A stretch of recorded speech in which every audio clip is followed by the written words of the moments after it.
At 42, she had spent her entire adult life locked in a basement cellar and used as a sex slave by her own father, who raped her over 3,000 times and fathered 7 of her children, one of whom even died due to neglect. This is the story of Elizabeth Fritzl that shocked the whole world.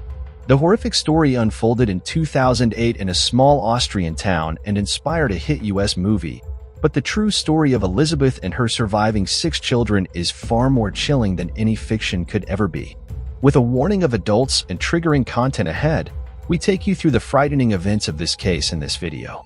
Let us start the story with some background on Elizabeth's father, the Austrian pensioner, Joseph Fritzl. He was an oppressive patriarchal figure in the family, and the fact that his daughter wanted to go out with friends, party, kiss her boyfriends, and live her life bothered him to such an extent that he eventually used criminal means to put chains around her. Joseph's grandfather had been married to a woman who couldn't conceive children. Because of this, the grandfather would have affairs with other women, and then coerce his wife into adopting the children they bore. Joseph's mother was one of those children, whom a trial lawyer described as unloving and sadistic. It's common that child abusers have often suffered child abuse themselves, and the people who mistreat others have often been treated in various ways themselves. This is no excuse or justification for the monstrous acts of Joseph, but just speculation on what could have triggered his descent into pure evil. Monsters are not created overnight. They are bred and fed over the generations. With that in mind, let us look at what happened to Elizabeth Fritzl during those 24 years in the basement and how it all began. On August 28, 1984, 18-year-old Elizabeth Fritzl went missing. Frantic over the whereabouts of her daughter, Rosemary hastily filed a missing persons report. For weeks, there was no word from Elizabeth, and her parents were left to assume the worst. Then out of nowhere, a letter arrived from Elizabeth claiming that she had grown tired of her family life and ran away. Her father, Joseph, told the policeman who came to the house that he had no idea where she would go. He told the police that she had most likely joined a religious cult, something she had talked about previously. But the truth was that Joseph Fritzl knew exactly where his daughter was. She was about 20 feet below where the police office was standing. Elizabeth was a girl full of dreams and aspirations, and she grew tired of her father consistently imposing harsh restrictions on her. She had previously expressed to her mother and her sister about her interest in leaving the family, traveling around the country, and starting a new life on her own as soon as she turned 18. Joseph overheard this conversation and decided to do something about it. On August 28, 1984, Joseph called his daughter into the basement of the family's home. He was refitting a door to the newly renovated cellar and needed help carrying it. As Elizabeth held the door, Joseph fixed it into place. As soon as it was on the hinges, he swung it open, forcing Elizabeth inside and knocking her unconscious with an ether-soaked towel. For the next 24 years, the inside of the dirt-walled cellar would be the only thing Elizabeth Fritzl would see. Her father would lie to her mother and the police, feeding them stories about how she had run away and joined a cult. Eventually, the police investigation into her whereabouts would run cold, and for a long time, the world would forget about the missing Fritzl girl. But Joseph Fritzl wouldn't forget, and over the next 24 years, he would make that very clear to his daughter. For the rest of the Fritzl family, Joseph was a hard-working husband and father, thoroughly dedicated to his career. For them, he would head down to the basement every morning at 9 a.m. to draw plans for the jeans that he sold. And occasionally, he would spend the night there. Joseph's wife never doubted the actions or intentions of her husband since she didn't know what disgusting acts were happening right beneath her feet. At the minimum, Joseph would visit his daughter in the basement 3 times a week, usually every day. For the first 2 years, he left her alone in captivity. Then he began to rape her, continuing the nightly visits he had begun when she had not even entered the adult phase of her life. 2 years into her captivity, Elizabeth became pregnant and miscarried 10 weeks into the pregnancy. 2 years later, she fell pregnant again, this time carrying to term. In August of 1988, a baby girl named Kirsten was born, and 2 years later, she gave birth to another baby boy named Stefan. Kirsten and Stefan remained in the cellar with their mother for the duration of her imprisonment, and Joseph brought weekly rations of food and water for them. Elizabeth attempted to teach them with the rudimentary education she herself had and gave them the most normal life she could under terrific circumstances. Over the next 24 years, Elizabeth Fritzl gave birth to 5 more children. One more was allowed to remain in the basement with her. One died shortly after birth, and the other 3 were taken upstairs to live with Rosemary and Joseph. In order to conceal what he was doing from Rosemary, he staged elaborate discoveries of the children. He often placed them on bushes near the home or sometimes on the doorstep. Each time, the child was swaddled neatly and accompanied by a note allegedly written by Sabbath, claiming that she couldn't take care of the baby and was leaving it with her parents for safekeeping. Shockingly, social services never questioned the appearance of the children and allowed the Fritzls to keep them as their own children. Officials, on the other hand, remained under the impression that Rosemary and Joseph were the baby's grandparents. It is not known for how long Joseph Fritzl intended to keep his daughter captive in his basement. He had gotten away with it for 24 years. And for all the police knew, he was going to continue probably for another 24. However, in 2008, one of the children in the cellar fell ill. Elizabeth begged her father to allow her 19-year-old daughter Kirsten to get medical attention. She had fallen rapidly and critically ill, and Elizabeth was beside herself. Grudgingly, Joseph agreed to take her to a hospital. He removed Kirsten from the cellar and called an ambulance, claiming that he had a note from Kirsten's mother explaining her condition. The police eventually grew suspicious of Joseph and reopened the investigation into Elizabeth Fritzl's disappearance. They began to read the letters that Elizabeth had supposedly been leaving for the Fritzls and began to see inconsistencies in them. Police questioned Kirsten and also asked the public for any information on her family. Naturally, no one came forward, as there was no family to speak of. Whether Joseph finally felt pressure or had a change of heart regarding his daughter's captivity, the world may never know. But on April 26, 2008, he released Elizabeth from the cellar for the first time in 24 years. She immediately went to the hospital to see her daughter, where hospital staff alerted police to her suspicious arrival. That night, she was taken into custody to be questioned about her daughter's illness and her father's story. After making the police promise that she never had to see her father again, Elizabeth Fritzl told the tale of her 24-year imprisonment. She explained that her father kept her in the basement and that she bore his 7 children. She explained that Joseph was the father of all 7 of them, and that Joseph Fritzl would come down during the night, make her watch pornographic films, and then rape her. She explained that he had been abusing her ever since she was 11. The police arrested Joseph Fritzl that very same night. After the arrest, the children in the cellar were also released, and Rosemary Fritzl fled the home. She had allegedly known nothing about the events taking place right under her feet, and Joseph backed up her story. The tenants who had lived in the apartment on the first floor of the Fritzl home also never knew what was happening right beneath them, as Seth had explained away all the sounds by blaming faulty piping and a noisy heater. Prior to his trial, Joseph confessed to the repeated rapes, claiming that the rape of his daughter was an addiction and the redirection of incestuous feelings he felt towards his own mother. He also claimed to be a loving, attentive father to the children he sired in the basement, bringing them books and stuffed animals, watching videos, and eating dinner with the children just like a family. At the trial, the father admitted guilt on an incest charge, but pleaded innocent to enslavement and to the murder of his child. After he saw Elizabeth's taped testimony, he changed his plea to full guilt, acknowledging that his failure to care for medical care for the newborn may have directly contributed to the death. For his crimes, Fritzl was found guilty on all counts: negligent murder, enslavement, incest, rape, coercion, and false imprisonment. He was sentenced to life imprisonment in 2009. He has been in solitary confinement in Austria's Kremlin prison since that time. According to Austrian media, he now suffers from dementia, and none of his family has visited during his decade behind bars. Today, Elizabeth Fritzl lives under a new identity in a secret Austrian village known only as Village Acts. The home is under constant CCTV surveillance, and police patrol every corner. The family doesn't allow interviews anywhere within their walls and has declined to give any information about themselves. Though she is now in her mid-50s, the last photo taken of her was when she was just 16 years of age. How do you form an intimate relationship after the people who are supposed to protect you have done so many horrible things to you? What do you guys think? Let us know your thoughts in the comments below. This is the story of 9-year-old Marie Sharella and her family. The tragic story began on the morning of March 18, 1964. Marisha Varela, a quiet girl from Hazleton, Pennsylvania, enjoyed playing the organ and aspired to be a nun. One day, she set out to bring some canned goods to her teacher at St. Joseph's Parochial School. She then later planned to attend the morning mass. But Shavarella never made it back. She was last seen walking east on West 4th Street at 8:10 a.m. Reports claim that on the cold morning of March 18th, while Maurice was on her way back to the school, she was asked by the neighbors to come up and get warm. But Maurice refused as she had to get back to her teacher with the goods.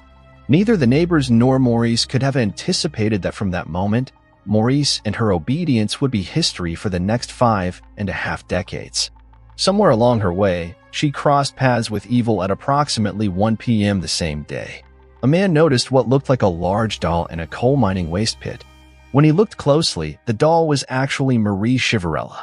Her body was discovered north of Route 309 in Hazel Township close to the Hazleton Airport. The investigation revealed Maurice was physically and sexually assaulted, murdered, and left at the scene with all her clothing and personal belongings.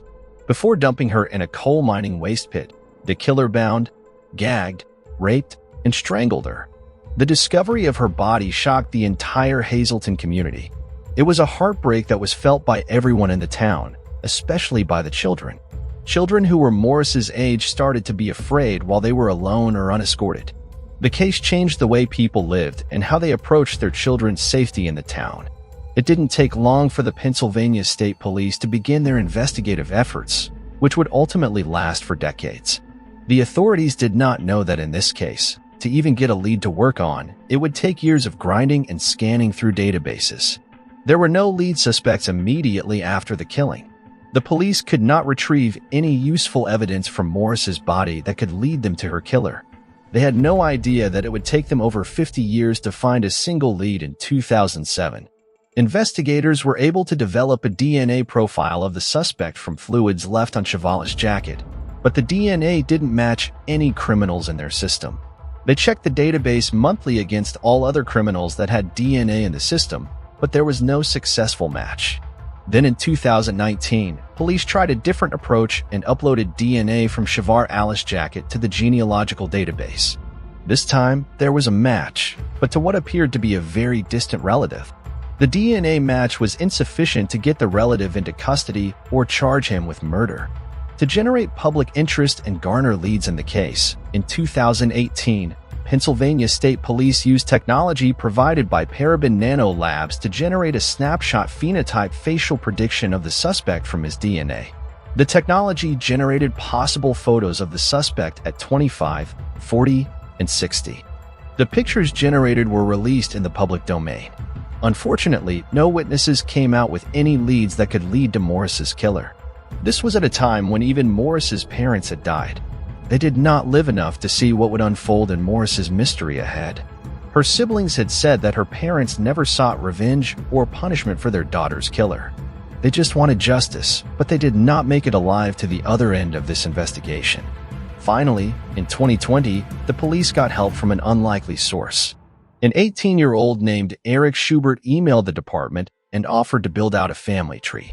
He had volunteered with other cold cases before, and police accepted his help since Eric was known as a hard-working boy and a genius genealogy wizard.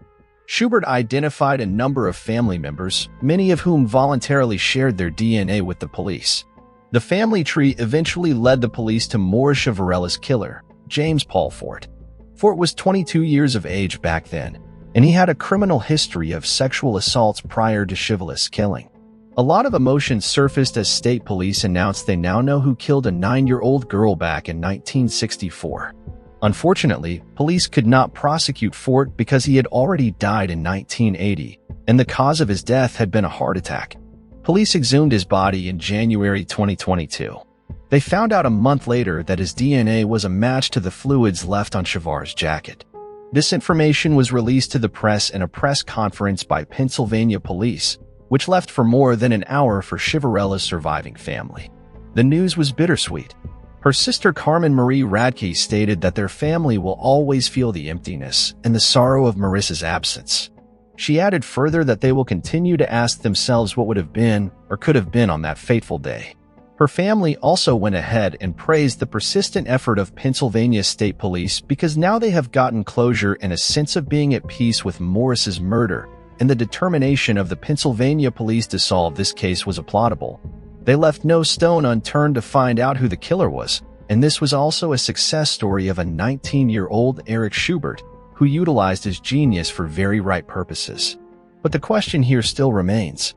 After 5.5 decades into the investigation, when the killer was already buried in his grave, was justice actually served to Maurice and her family? Let us know your thoughts in the comments below. This is the story of Paulette Gebra Farah. It's every parent's worst nightmare to put their child to sleep at night and then find them vanish before daybreak. Well, that's exactly what happened to Paulette Gebra Farah. The worst part was that she was unexpectedly found between something no one ever thought about. Paulette Gebra Farah was 4 years old when she disappeared from her house on March 22, 2010. The case became prominent because she lived in one of the most upscale neighborhoods in Mexico, Huixquilucan. She had recently returned from a trip with her father, Mauricio Gebra, and sister. But her mother, Lizette Farah, had gone on a trip with her friend, Amanda de la Rosa, her lover, and multiple other men. Suspicions of her infidelity made Lizette the prime suspect in the case. The case became even more complicated when the family and 2 housekeepers provided inconsistent statements to the authorities. Paulette was born with both a physical disability and a language disorder and had 2 nannies who helped care for her, Erica and Martha Casimiro. The family was considered relatively affluent. Paulette's father, Maurice Gebra, worked in real estate while her mom, Lizette Farah, was an attorney. One evening in 2010, Lizette claimed she had put her little girl to bed as normal, but when her nanny Erica came into her room the next morning, the little girl was nowhere to be seen. There were no signs of forced entry into the house or any indication that a struggle had taken place. The CCTV cameras surrounding the property where Paulette Gebra Farah lived failed to show either when the child was leaving or being taken. The house had 2 family dogs that never made any noise during the night either. Where could the 4-year-old have gone without a single trace? This story quickly turned into a media frenzy.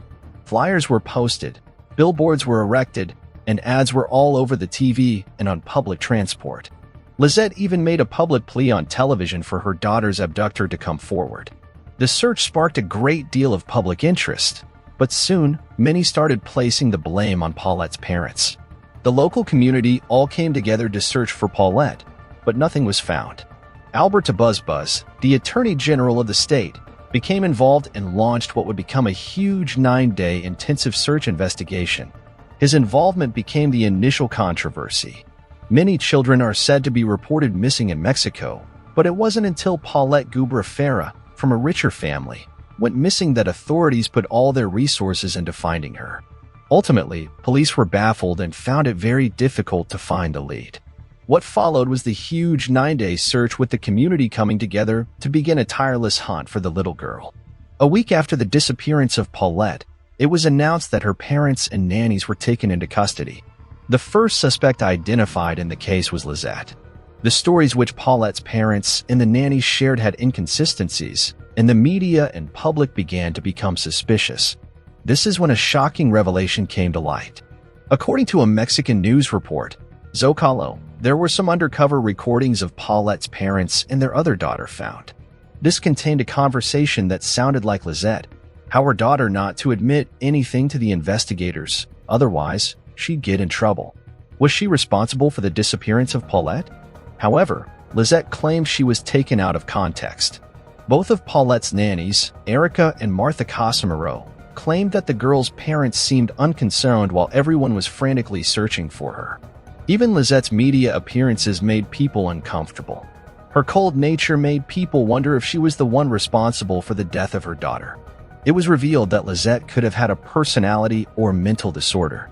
According to Sandra Adam, a legal psychiatric expert working with investigators, Lizette has always remained very distant in matters of affection and emotional attachment. In short, some characteristics pointed toward a mental disorder. A further twist in this story was that when Paulette, who had gone missing for 9 days, was somehow found in the same bedroom in which she was sleeping before her disappearance. An officer in the case caught a whiff of a putrid smell. This led him to find where Paulette, the very bed from which she disappeared.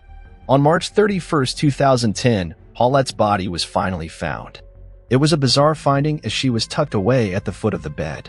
The autopsy, as reported by CNN, ruled that Paulette's death was an accident, as it was reported that she had seemingly rolled to the foot of the bed and accidentally fell and lost herself in the gap between the mattress and footboard. She then suffocated to death. According to reports at the time, the autopsy showed that Paulette died via asphyxiation that obstructed the respiratory airways and compressed the abdominal thorax. There were no drugs or toxic substances found in her body or any signs of physical abuse. According to the San Diego Union Tribune, moreover, Buzz believed that Paulette's body hadn't been moved. The position the child was in when she was found was the same as the position she was when she died. That is, the original and final position is the same, he claimed in the Union Tribune, but conspiracy theories around Paulette's cause of death still abound. Someone noticed a pair of pajamas on top of the bed while Lizette was giving a TV interview before Paulette was found.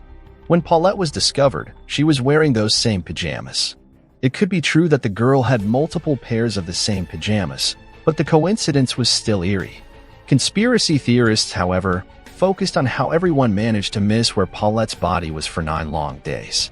The police even brought in search dogs at one point.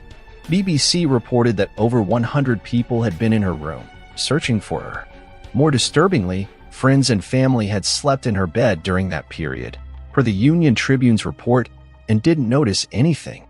The only explanation given was that there was enough bedding and blankets to mask the smell of the decomposing body for 9 days. But the nannies were adamant that they would have noticed disheveled bedding or any kind of evidence that the child had fallen in between the bed and frame. The public found it hard to believe that authorities had investigated Paulette's room multiple times and came up with nothing. Many still believe that because of the negative publicity and Buzz's initial inclination to point fingers at Lizette and Mauricio, the parents were possibly involved in their little girl's death somehow. Lizette and Mauricio ended up turning on each other publicly. According to Mauricio, he said, "The only thing I can say is that for me, it wasn't an accident. I can only speak for myself." In a separate interview with Televisa, Lizette cried and said she didn't understand why her husband would be suspicious of her and claimed investigators had possibly manipulated him to turn on her. "They have played a lot with their minds. Maybe he didn't have enough trust in me because I have never doubted him," Lizette claimed. What do you think of this little girl's death? This is the story of a sociopathic 16-year-old girl with an antisocial personality disorder who plotted the murder of her family with her teenage lover and later went on to have sex with her accomplice while her house burned down to ashes. The crime was so unimaginable and ugly that it shook the whole nation, and every parent wanted to know what would make their children commit such a cruel act of violence. Erin Caffey, the daughter of Terry Caffey and Penny Caffey, came from a conservative and protective family. She had 2 little brothers, Matthew Caffey, 13 years old, and Tyler Caffey, 8 years old. Her family began homeschooling her when she was 13 after her family moved from Albuquerque, Texas to Celeste, Texas, so that they could be closer to a conservative Baptist church where her parents worked as ministers while she sang in the choir. Her beautiful voice would sometimes move her audience and the church to tears. But for Erin, homeschooling was like an isolated existence for an otherwise social girl. She reportedly didn't have many friends, and her life was largely confined to the church and her parents' house, which she later tried to burn down. When Erin turned 16 in July 2007, she was allowed to work at the local Sonic. One of her co-workers observed that she was so sheltered, it was like she was seeing the world for the first time, and that was where she met her soon-to-be boyfriend, 18-year-old Charlie Wilkinson. He was a high school senior and known as hot-tempered, but he had never been arrested previously and had no serious discipline problems at school. This was the first pivotal moment in her life. The kind and sweet Erin that her family and friends had known and loved so much slowly went away. Nobody knew it yet, but at that moment, other lives were changed forever. However, Erin's parents did not approve of Charlie. He had given them an impression of a rude, arrogant, full 18-year-old. although it's up for debate that these traits might have been more Aaron rather than Charlie. As time went on, Aaron and Charlie's relationship grew intense and more passionate. They didn't care what anybody else thought in regards to their relationship. They started spending more and more time together. It was almost like they became parts of each other. In fact, they had only been dating for a few months when Charlie presented Aaron with his grandmother's engagement ring. You know how it is to be young and in love. Your brain gets foggy. All common sense goes out of the window, and sometimes it's hard to see what is so clear to everyone else around you. As Aaron began to shut off everyone from her life except Charlie, secluded herself from the rest of the church, and started to engage in inappropriate PDA, her parents also began picking these changes in her behavior.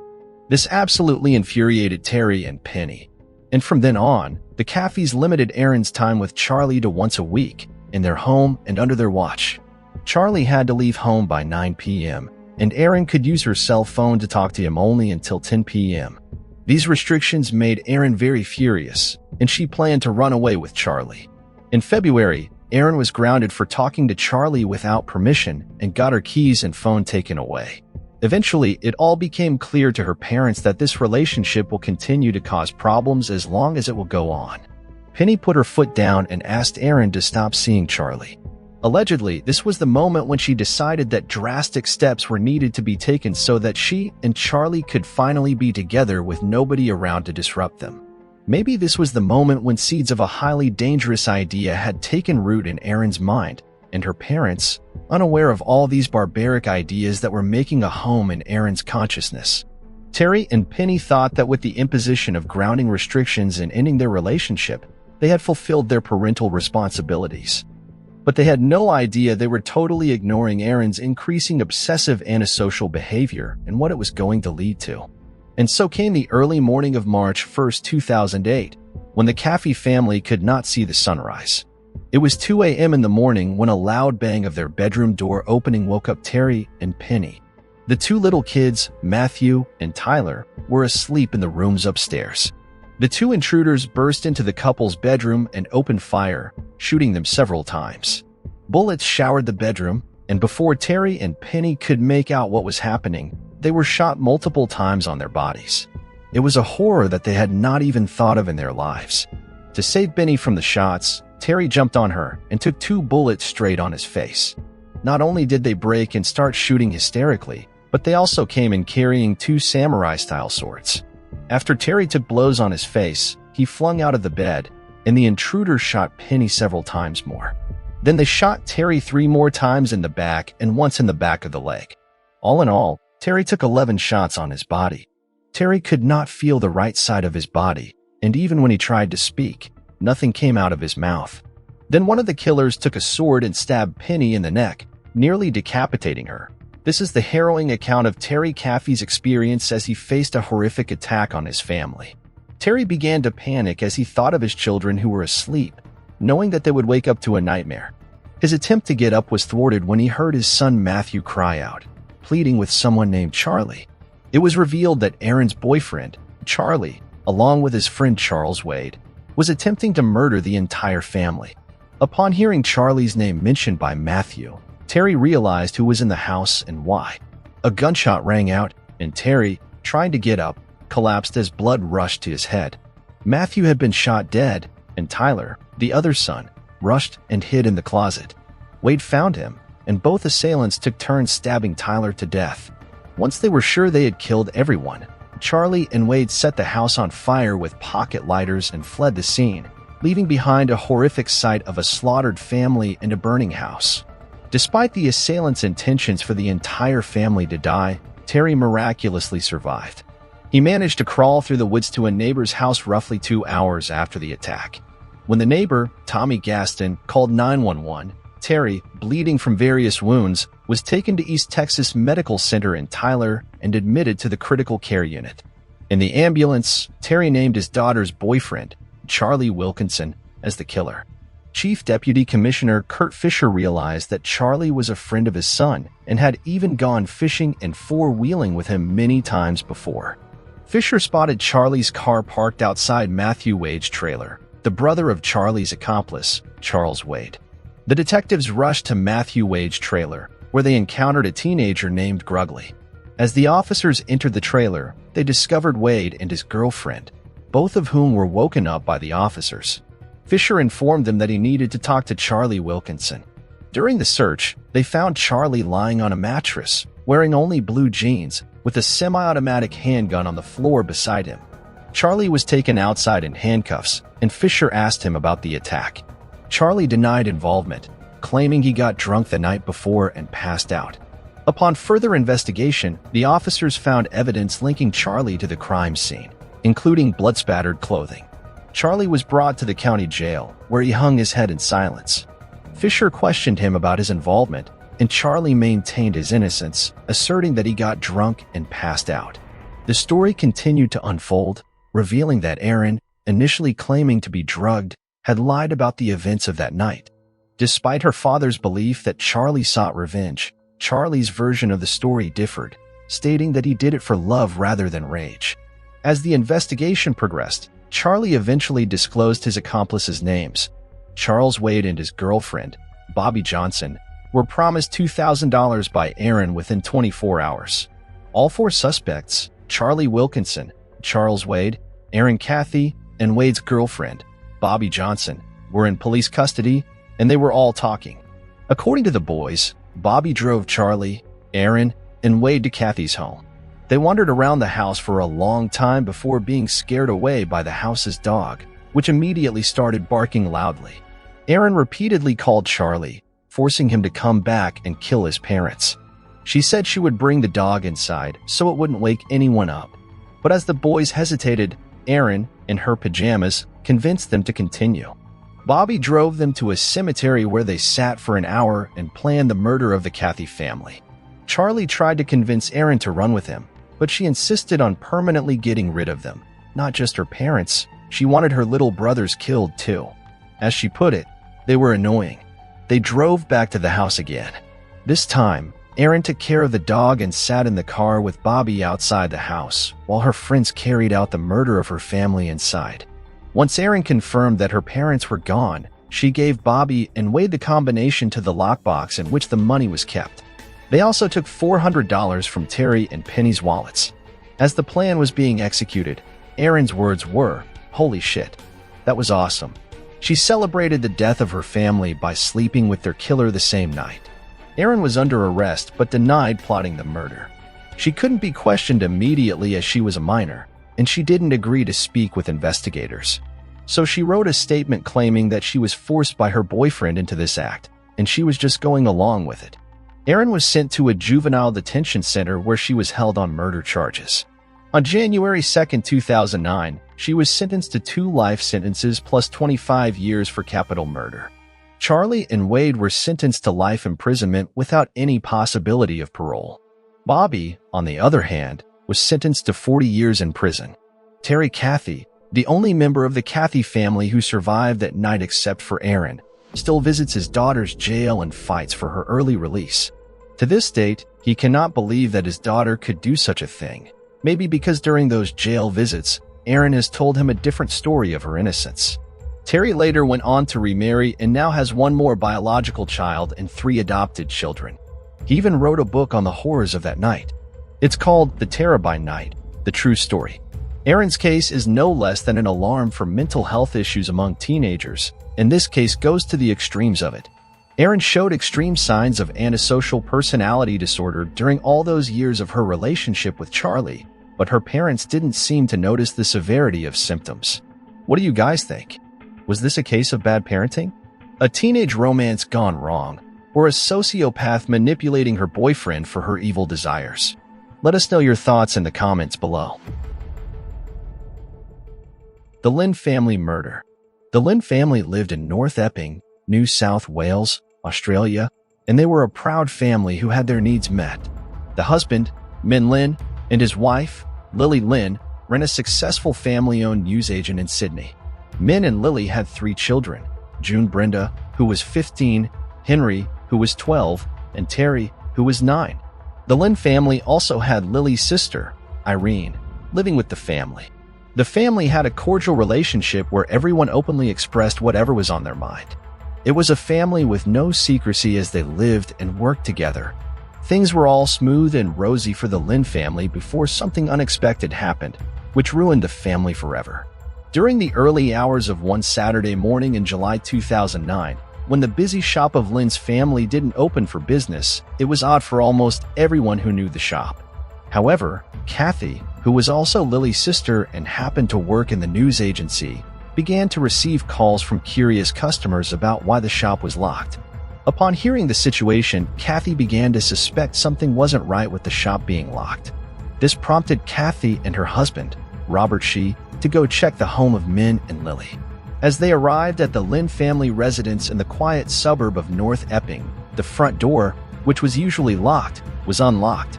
Kathy was beginning to feel frightened about the development.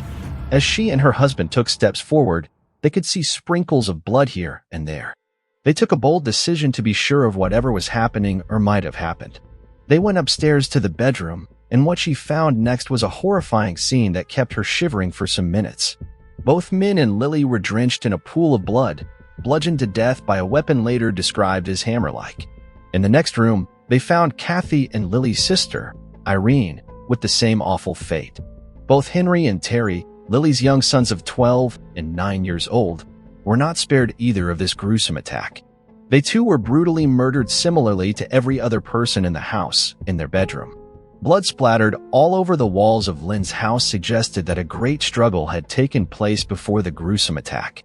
Kathy placed a call to the local police, informing them about the gruesome situation at the residence of the Lins. She could not utter her words fluently as she was shivering about her extended family who had just been horrifically murdered. The situation had a little twist here.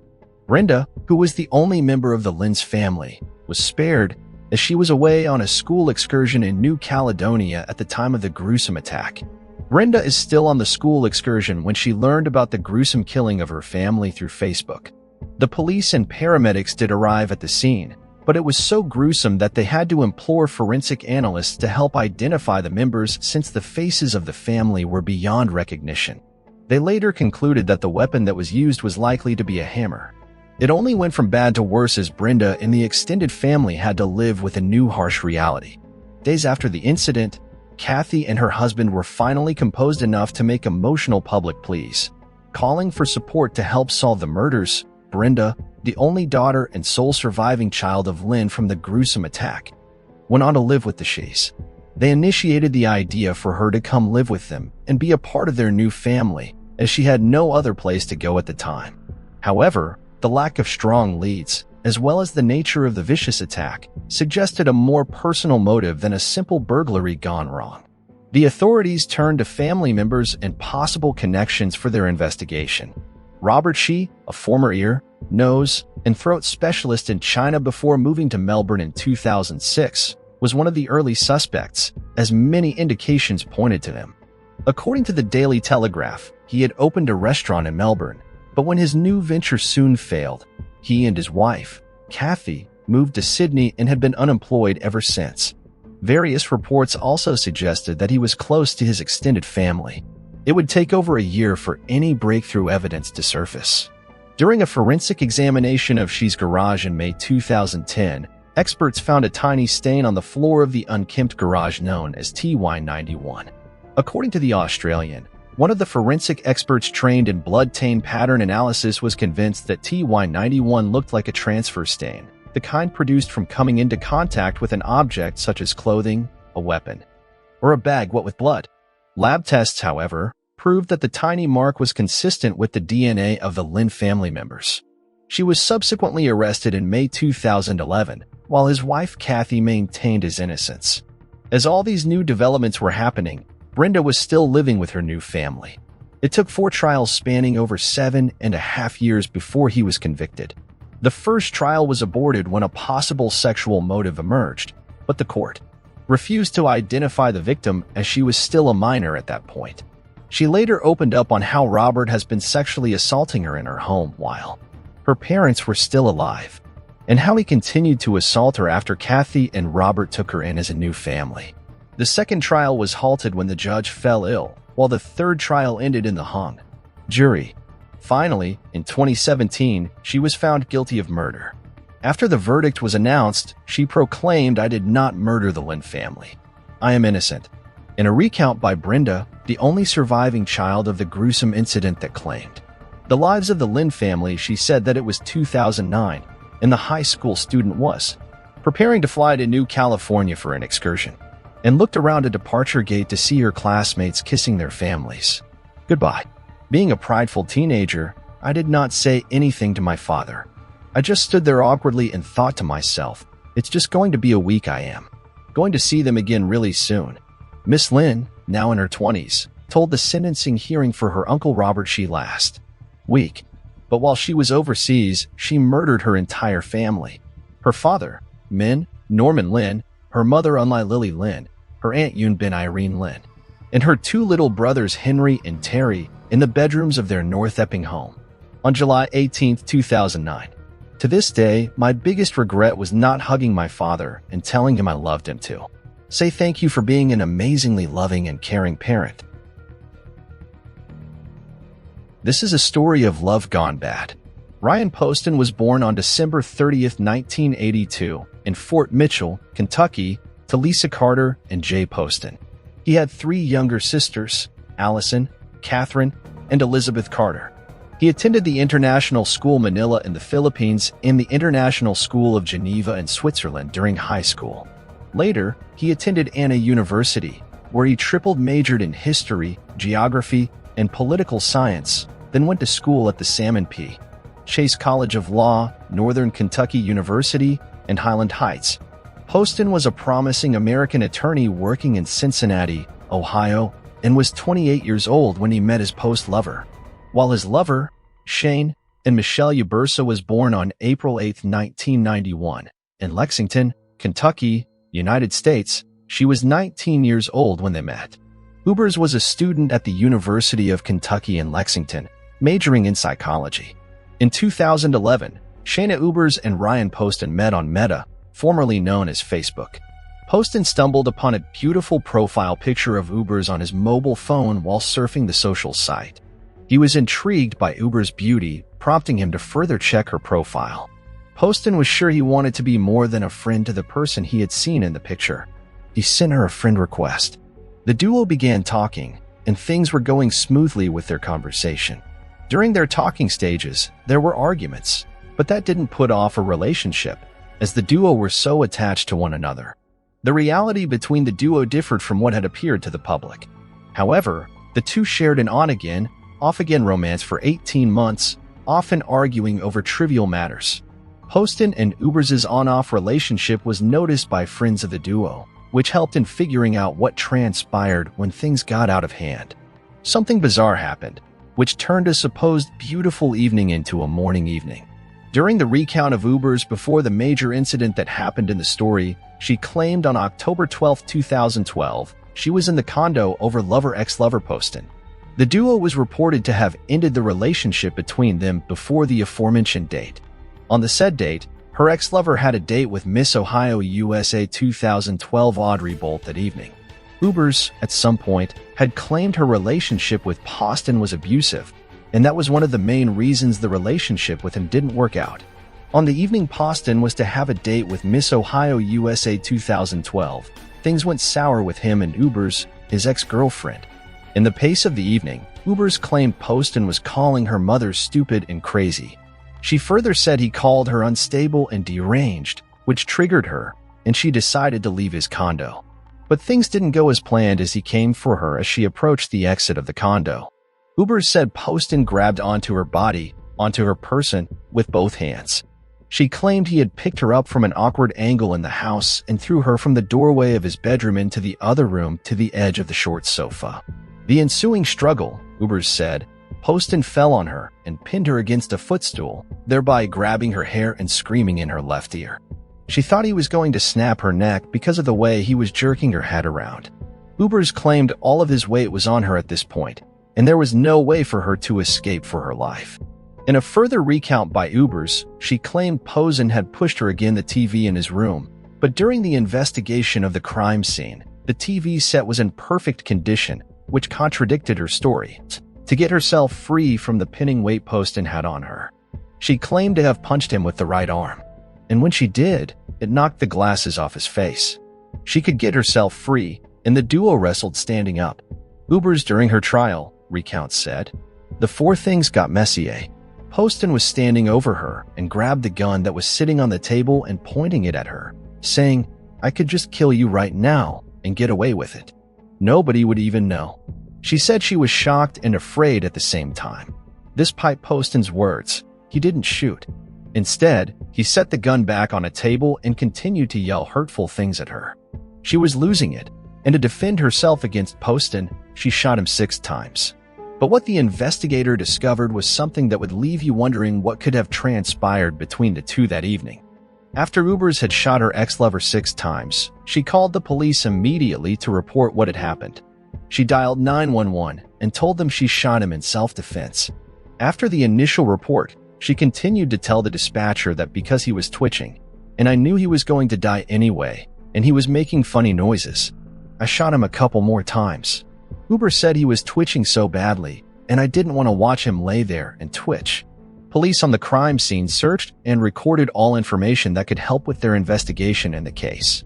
However, what Ubers had told the investigators was contradicting everything that was in the condo of Poston, which led the police to suspect Ubers murdered sitting in cold blood. Police brought Ubers to the police station for further questioning and interrogation. Officer Dave Fornash was the officer who interrogated her. She initially stated that she wanted an attorney, but began to share details of the murder with him. During an interview with police, she said she knew Poston would die or be seriously injured.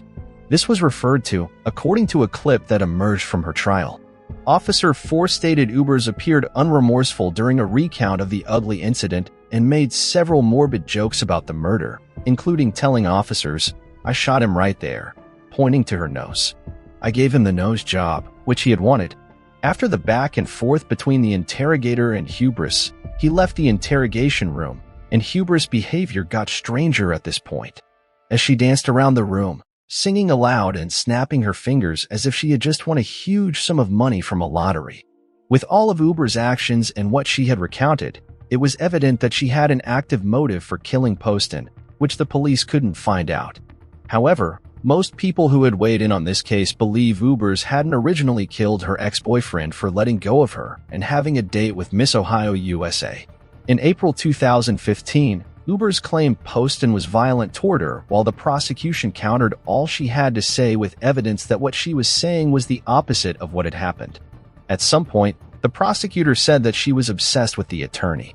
As the investigation revealed, she was sending about 50 to 100 texts per day, sometimes to her ex-boyfriend.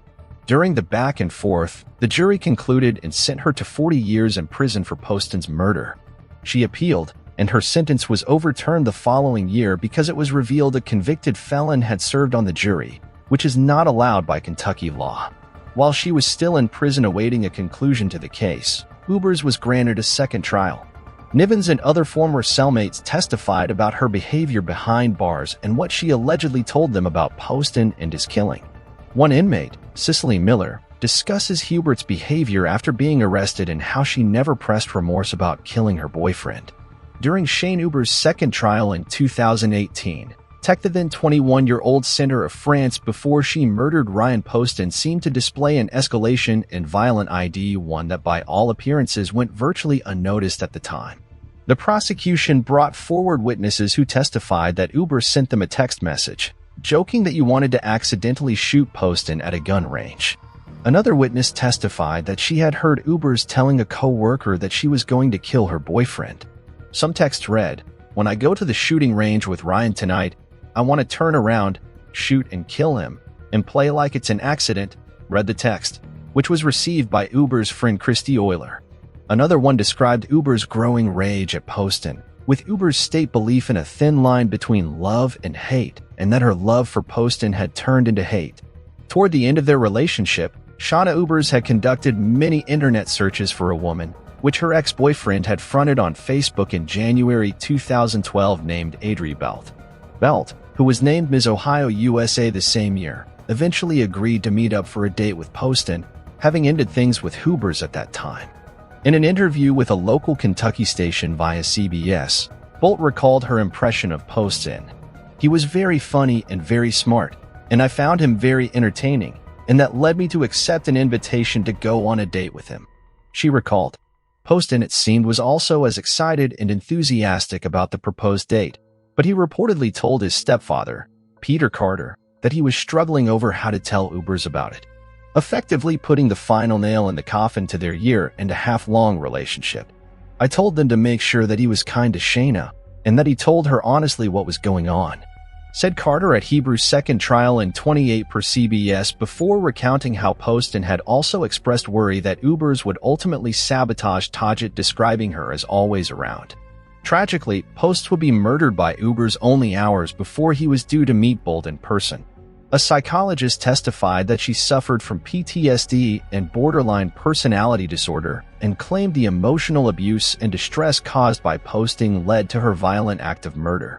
Ubers was convicted of murder again in 2018. This time on August 28, 2018, she was sentenced to life in prison with the possibility of parole in 2032. In her most recent mugshot taken in 2019, she is smiling. What do you think about this cold case? Let me have your thoughts or opinions in the comments section. Patricia Colombo. Having been sentenced to 200 to 300 years in prison means a lot. And that is what this case is all about. 20-year-old Patricia had left her family home 2 years earlier to live with DeLuca, a 36-year-old married man. When Patricia was 16 years old, she worked in a suburban coffee shop where she met pharmacist Frank DeLuca, who managed the pharmacy next door to the coffee shop where she worked. DeLuca and Patricia developed some sort of chemistry, and with the duo, things led to another in which he hired her to work in a store, and the two began an unusual sexual relationship. Patricia showed classmates pictures of her having sex with DeLuca's dog. DeLuca and Patricia's relationship was growing so deep and out of hand at the same time, considering the fact that her lover was a married man, and the relationship was made public. In April 1974, DeLuca brought Patricia to stay in his own home, even though he still lived with his wife and 5 kids. However, she accepted to move into her lover's home, but she simply told her parents she was moving to her apartment. Her parents were relieved when she told them she was going to move into her apartment and not some random person's home, which prompted her parents to give her money for upkeep. Patricia wasn't able to keep up with the lies that she had told her parents, and soon they found out that DeLuca had left his wife and moved in with her daughter, prompting Patricia's father to beat DeLuca severely. The situation triggered some sort of hatred from the duo towards Columbus's family, which made them come up with a plan that changed things from bad to worse. On May 4, 1976, Patricia Colombo, who was 19 then, and Frank DeLuca, 39, decided to carry out a plan on Columbus's family. After several deliberations on how to carry out the plan, the duo came up with a plan. The duo was ready to execute their much-deliberated plan. They observed the environment and later crept into the home of Columbus and shot every living creature found therein. On May 7, 1976, Chicago police found a car belonging to one Elk Grove resident, Frank Colombo, abandoned after apparently being stolen. The Chicago police informed counterparts in Elk Grove, however. The bodies of everyone killed weren't discovered until 3 days later on May 7th, when a village police officer showed up to inform Frank that one of the family cars had been found in a poor black neighborhood on the city's west side. The responding officer, who went to Frank Columbus's residence to inquire about the car, noticed the front door ajar and delivered newspapers piled up on the front step of the otherwise immaculately landscaped home. The patrolman pushed open the door and saw Frank's bodies piled across the living room stairs with a piece of the bowling trophy sticking out of his gashed skull, and immediately radioed for backup. Even though the family's car had been found miles away in Chicago, there were no indications that anything else in the house had been disturbed or taken. What he had seen was no ordinary crime. The Elk Grove community was thrown into confusion when the family was discovered dead. Police began investigation upon investigation to connect the dots of the murder, but there was no lead. Frank, 43 years old, who was the father, had been shot 4 times in the hat. Before he died, however, he had been cruelly tortured and beaten. Police reported he had been beaten with a bone trophy and the lamb so severely that the back of his head was disintegrated. There were several cigarette burns on his body, and he had also been stabbed in the throat and chest. His wife Mary, who was 41 years, was shot once between the eyes. It was reported that her throat had been slashed, and she also had been beaten, this time with a glass vase. She was clad in a nightgown, and her underwear had been pulled down to her ankles. However, an autopsy later revealed there were no signs of sexual assault. Their son, Michael, who was 13 years old, was also killed. He had also been shot, beaten with a bowling trophy, and stabbed over 80 times, mostly in the neck with a pair of sewing scissors. There were indications that he had been sleeping when the attack occurred and was awakened and forced out of bed by his killers. The only surviving member of the family was the Columbus' 19-year-old daughter, Patricia, who was living apart from her family with a 37-year-old co-worker, Frank DeLuca. Police questioned Patricia but had no reason to back her until the following week, as some of her behavior raised red flags to investigators. Ray Rose, the investigating detective, said that he has never forgotten what he saw that day. Evil, death, tragedy were his initial thoughts when he saw the carnage. What I saw was very curious. Rose saw the Sun-Times in May 2006. If you had just found out your whole family had been killed, you'd run to the scene. Patricia and DeLuca had initially wanted staged murders to make them look like mob hits or the work of black street gangs. Patricia went to the police stage and began suggesting possible motives and leads. One, which was quickly ruled out, was that Frank Columbus was the target of a mob hit. There was never any sign that he was in any way connected to organized crime. Lying to police in the course of a murder investigation is never a good idea. And when you're the sole surviving member of the family, it's an even worse decision. As a result of Patricia's statements and behavior after the crimes, Patricia Colombo became the chief suspect. In all bids to unravel the true case of the murder of Columbus's family, a hint came in. Inspired by the promise of reward money, a friend led police to the men who had discussed killing the Columbia family with Patricia. The detectives quickly established roles for themselves to make Patricia crack. Instead of good cop, bad cop, one detective described as looking like Tom Jones assumed the role of a boyfriend. At her family's wake and funeral, Patty flirted openly with the detective, to the point where her grieving relatives thought he was the displaced DeLuca, who had alienated her from her family. DeLuca's caught a notice in the corner of the funeral home. When Patricia wasn't joking, smoking, or flirting, she flung herself on top of her parents' and little brother's close caskets wailing with grief. After the couple was arrested, DeLuca's employees revealed that they had seen him wash and burn blood-stained clothes on the day after the murders. He had kept them silent by threatening their families. DeLuca attempted to have these witnesses killed by a cellmate, but another inmate thwarted the plan by telling the police. Ross, the investigating detective, chronicled how Columbus, then 19, plotted for 8 months to kill her family, soliciting friends and acquaintances to carry out the murders. The investigating detective revealed that in December of 1975, Patricia met 2 men that she seduced and tried to hire to kill her family. Patricia claims one of the men forced her to have sex. She provided them with a diagram of the Columbus home and photos of the family. However, the men did not act on her request. And on May 4, 1976, she and Luca, her 37-year-old boyfriend, entered the home and attacked her family. During the course of interrogation, Patricia revealed that she wanted to beat her father to the punch, claiming she feared he had ordered a hit on her and her lover. Evidence revealed that the duo were willing participants in the murder, with Patricia acting as a decoy to be admitted to the house. When Frank Colombo opened the door and turned around, DeLuca entered and shot him with a .32 caliber handgun. During a detailed narration of how the incidents occurred, it was revealed that DeLuca, who did the shooting, shot Frank, who had been killed first as he tried to escape by running up the living room stairs. Patricia bludgeoned her father with a bully trophy. Mary was found cowering in the bathroom, her favorite room in the house where she had once lovingly hand-painted each bathroom tile with gold filigree. She had been shot dead center between the eyes. Patricia or DeLuca slit her throat just in case the bullet didn't take care of her. Although the Cook County medical examiner said that Mary was probably dead before she even hit the floor. The last victim was Michael, who had slept through the initial gunshots. The two woke Michael up and stood him upright, half asleep in his bedroom, while DeLuca shot him. Patty then stabbed Michael 87 times with her mother's sewing scissors. When police found Michael's body, they said at first glance it looked as if Michael has had a case of the measles. until they realized that the measles were dozens of tiny red gashes. DeLuca admitted to shooting the victims. However, Columbus's date has not owned up to her part in the murder. A few days later, Patty was charged with 3 counts of first-degree premeditated murder. In detailed evidence tended to the court, the cops determined that Patricia had originally set out to hire him in, a couple of losers she met in a motel cocktail lounge, to murder her family. She had even gone so far as to draw a map of her parents' house, along with the warning that the family's white miniature poodle was a yapper. After the supposed hitman had strung Patty along, having sex with her and ripping her off of $2,000, Patty persuaded DeLuca to help her carry out the job.